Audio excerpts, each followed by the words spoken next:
जय हिंद साथियों, मैं विकास एक बार फिर से आपके अपने YouTube चैनल विकास यादव यूपी पुलिस पे हार्दिक स्वागत करता हूं। मैं उम्मीद करता हूं आप सभी लोग ठीक होंगे, अच्छे होंगे और आपकी तैयारी भी प्रॉपर तरीके से चल रही होगी।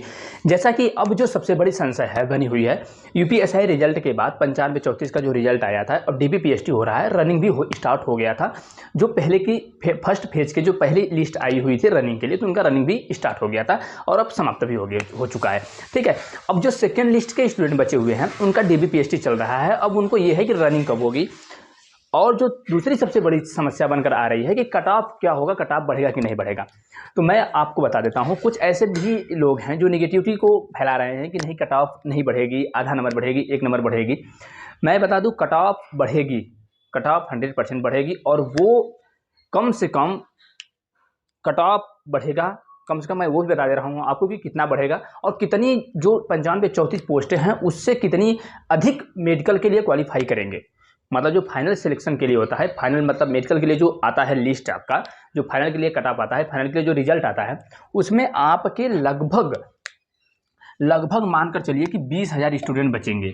ठीक है, जो फाइनल मेडिकल के लिए आएगा लिस्ट, फाइनल मेडिकल के लिए जो लिस्ट आएगा, मेडिकल के लिए लिस्ट आएगा, इसमें से 20,000, कम से कम 20,000 प्लस बच्चे बचेंगे फाइनल में। इस चीज़ को आप ध्यान में रखिए। क्यों? क्योंकि जो पहले फेज की रनिंग हुई है उसमें अगर 80% स्टूडेंट ने क्वालिफाई किया है रनिंग, तो अब जो बचे हुए सेकेंड लिस्ट आएगी रनिंग के लिए, उसमें तो और भी मैक्सिमम स्टूडेंट क्वालिफाई करेंगे। क्यों? क्योंकि उनके पास वक्त है। अभी उनका जो रनिंग है वो 18 के बाद स्टार्ट होगा। चांसेस यही है कि 18 के बाद स्टार्ट होगा, क्योंकि आज 11 तारीख हो गया है, उनका 18 मई तक डीबीपीएसटी चलना है, उसके बाद उनकी रनिंग स्टार्ट होगी। तो जब उनके पास वक्त है, जब जो पहले लिस्ट के थे उनके पास वक्त नहीं था, तो उन्होंने 80% के आसपास रनिंग को क्लियर किए। तो अब जो बचे हुए स्टूडेंट हैं उनके पास वक्त है, वो कंटिन्यू प्रैक्टिस कर रहे हैं रनिंग की, तो वो तो जब भी होंगे तो मैक्सिमम ही क्वालिफाई करेंगे रनिंग में। तो रनिंग में अगर मैक्सिमम क्वालिफाई करेंगे तो वो सीटें जो हैं वो 20,000 के आसपास, 20,000 प्लस ही बचेंगे फाइनल मेडिकल के लिए। जो फाइनल के लिए लिस्ट आएगी, जो फाइनल के लिए मेडिकल बने, फाइनल मेडिकल के लिए जो रिजल्ट आएगा उसके पहले 20,000 स्टूडेंट बचेंगे, उनका लिस्ट आनी है। तो अब उनका तो आएगा लिस्ट नहीं टोटल 20,000 का, उसमें से लिस्ट तो लानी है कितनी, 95-34 स्टूडेंट का ही तो लिस्ट आएगा। तो जो 95-34 स्टूडेंट का लिस्ट आएगा तो कट ऑफ बढ़ेगा नहीं। ऐसा तो है नहीं कि 1 नंबर बढ़ेगा तो इस तरीके से हो जाएगा कि 1 नंबर पे 10,000 लड़के छटेंगे, ऐसा तो है नहीं।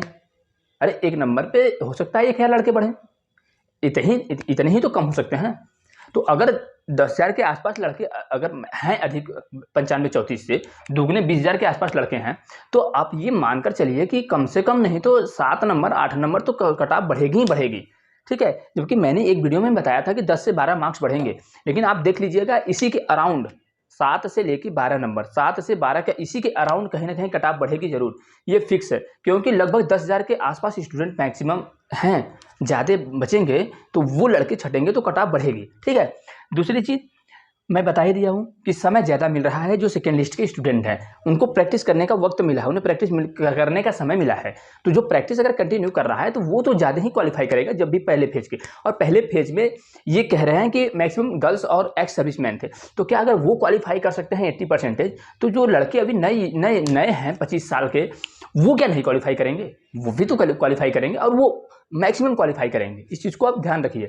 ठीक है, अभी भी हो सकता है कुछ लोगों को खराब लग रहा होगा जिनका 1 नंबर 2 नंबर अधिक होगा, लेकिन वास्तविकता यही है, सच्चाई यही है कि कट ऑफ इतना ही बढ़ेगी। दूसरी चीज़, मेडिकल कब होगा? तो मेडिकल आपका जैसे ही ये सेकेंड लिस्ट वालों का रनिंग हो जाता है, मुझे लगता है कि ये पूरे मई तक इनका रनिंग हो सकता है समाप्त कर दिया जाए। रनिंग मई तक सेकेंड लिस्ट वालों का ही समाप्त हो जाएगा। उसके बाद आपका जून में मेडिकल मुझे लग रहा है कि होगा। जून में आपका 15 जून के आसपास या 15 जून के बाद ही आपका मेडिकल होगा। ठीक है, 15 जून के बाद आपका मेडिकल होगा। तो मेडिकल के लिए आप मेंटली रूप से प्रिपेयर रहें। पहले तो सेकेंड लिस्ट वाले अपना रनिंग क्लियर कर लें, उसके बाद आप क्या करेंगे, आपका मेडिकल रह जाएगा। जो फाइनल सिलेक्शन के लिए आता है लिस्ट, उतने ही स्टूडेंट का मेडिकल होता है जितने स्टूडेंट की वैकेंसी है, जितनी पोस्ट है उतने ही स्टूडेंट क्वालिफाई करते हैं मेडिकल के लिए। ठीक है, तो जो कट ऑफ मैंने बताया है आपको, कट ऑफ उतना बढ़नी है। आप देख लीजिएगा जब फाइनल कट ऑफ आएगा, फाइनल रिजल्ट आएगा तो आप देख सकेंगे। क्योंकि अगर 10,000 11,000 लड़के ज़्यादा हैं तो जब भी कट ऑफ बढ़ेगा, अगर एक नंबर पे अगर 1000 भी मैं मानता हूँ, अगर 1500 भी लड़के बढ़ेंगे अगर एक नंबर पे, तो 7 नंबर पे लगभग 10,000 लड़के बढ़ेंगे और उतने लड़के होंगे एक्स्ट्रा। इस चीज़ को आप जान लीजिए, जो फाइनल आएगा लिस्ट रनिंग क्लियर करने के बाद लगभग 20,000 स्टूडेंट बचेंगे मेडिकल के लिए। तो मेडिकल में 20,000 लड़कों को तो बुलाया नहीं जाएगा, मेडिकल में जब भी बुलाया जाएगा तो जितनी पोस्ट हैं उतने लड़कों को ही बुलाया जाएगा, ठीक है। तो मेडिकल भी मैंने आपको बता दिया कि मेडिकल आपका कब होगा, मेडिकल आपका 15 जून के बाद होगा, उसके पहले कोई चांसेस नहीं है, क्योंकि अभी रनिंग होनी बाकी है सेकेंड लिस्ट वालों का, ठीक। तो ये सारी चीज़ें आपका कंफर्म हो गया। और दूसरी चीज़, जो ये फर्जी स्टूडेंट हैं जो, उनकी क्या चीज़ें हैं, उनकी चीज़ें चल रही हैं, निष्पक्ष से जांच की जा रही हैं। जितने भी स्टूडेंट हैं वो बाहर हो रहे हैं लगातार, और उनको जेल भी भेजा जा रहा है मुकदमा लिख करके, और वो सारी चीज़ें भर्ती बोर्ड की सक्रियता की वजह से ही हो पाना संभव है, और भर्ती बोर्ड सक्रिय है इसी वजह से ये पकड़े जा रहे हैं, ठीक है। तो आप कि अगर 1-2 नंबर 4 नंबर मार्क्स अधिक हैं, तो ऐसा नहीं है कि मैं नहीं ये चाहता हूं कि आपका नहीं होगा, लेकिन मैं जो वास्तविकता है, जो सच्चाई है, मेरे हिसाब से जो लग रहा है, मैं एक्सपेक्ट कर रहा हूं, आप भी एक्सपेक्ट कर लीजिए, सोच लीजिए, समझ लीजिए, एक बार जरूर विचार कीजिए कि क्या हो सकता है, कितने कट ऑफ बढ़ सकते हैं। लेकिन वैसे आपका 1 नंबर भी ना बढ़े फाइनल कट ऑफ, आप सभी साथियों को हो जाए तो मुझसे इससे बड़ी खुशी क्या मिलेगी। लेकिन इस चीज़ को आप माने और इस चीज़ को एक्सेप्ट भी करें, और आप खुद एनालिसिस कर लेंगे कितनी कट ऑफ बढ़ सकती है, ठीक है। तो ये रहा पूरा बेसिस। मैंने इसके पहले भी एक कट ऑफ के लिए बना दिया था वीडियो, लेकिन काफ़ी मैसेजेज आ रहे थे, स्टूडेंट के कॉल भी आ रहे थे कि नहीं सर एक कट ऑफ के लिए बिल्कुल ज़रूर बताइए, तो उस चीज़ को मैंने लेकर आया हूँ, ठीक है। और दूसरी चीज़, अगर ये सेशन अच्छा लगा हो तो हमारे वीडियो को जरूर सब्सक्राइब करें, लाइक करें और अपने दोस्तों के साथ शेयर भी करें। धन्यवाद।